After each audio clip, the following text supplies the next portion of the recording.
If you limp when you walk and you'd like to figure out how to stop it, then this video is for you. Hi, I'm Dr. Dave Candy, and in this video, I'll explain why you may limp when you're walking, plus how to fix it. Now, first of all, what causes you to limp when you walk? Well, limping may present as falling away from the stance side, or alternatively, you may tip over towards the stance side. But regardless of which of those is happening, the cause is usually the same, and that's weakness of the hip muscles. When you take a step, you're standing and balancing yourself on one leg.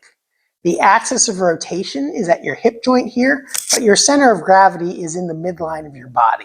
And so naturally, gravity is going to pull you down into a rotation that way around the axis of rotation. In order to prevent that, you need your hip muscles to pull down on the pelvis to lift you back up the opposite direction. So if you have weakness that's just starting, often you'll fall away from the stance side. But if you do that long enough, it can stretch the muscles and tendons over the outside of the hip and cause pain, for example, tendonitis or tendinopathy or hip bursitis.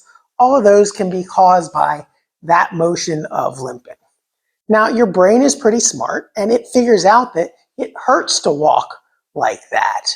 And so very quickly it learns that if you throw your center of gravity over top of your hip, it makes you balanced again, and you don't overstretch those tendons and muscles over the outside of the hip. So then it doesn't hurt to walk, you just look kind of funny, and your family and friends ask, "Hey, why are you limping?" But that can even cause some secondary problems, because if you do that long enough, then you can start to develop problems like lower back pain. So how do you fix limping when you walk? Well, you may have guessed that if weakness of the hip muscles is the cause, then the solution is strengthening the hip muscles. But how do you do that? Well, standing on one leg is one great way to do that, because you use your hip muscles on the outside of the leg to keep your belt line parallel with the floor and perpendicular with your leg.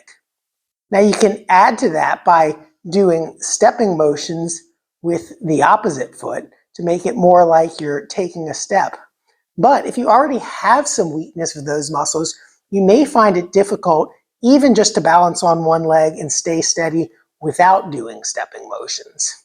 So one thing you can do to make that a little bit easier is to keep this foot slightly on the floor so that you have some of the weight taken by this leg and then the rest of the weight taken by your stance leg.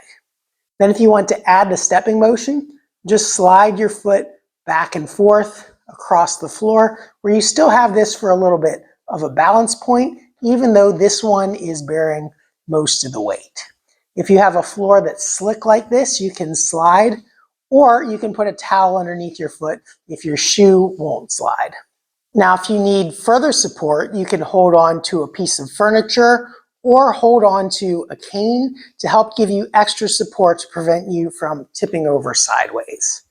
And speaking of which, if you do have weakness in your hip muscles, it is actually probably a pretty good idea to walk with a cane in the opposite side as the weak hip.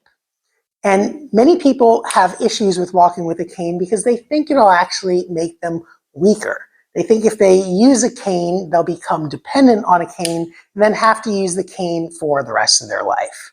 But actually, the reverse is true. Walking with a cane actually makes your hip muscles stronger. And here's the reason why.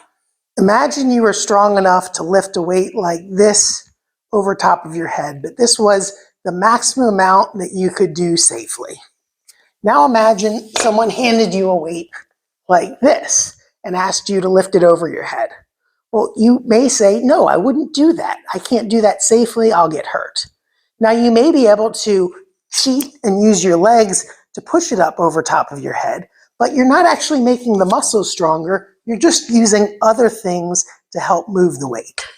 Well, the same thing is true when you limp when you walk. You're not actually making your hip muscles stronger.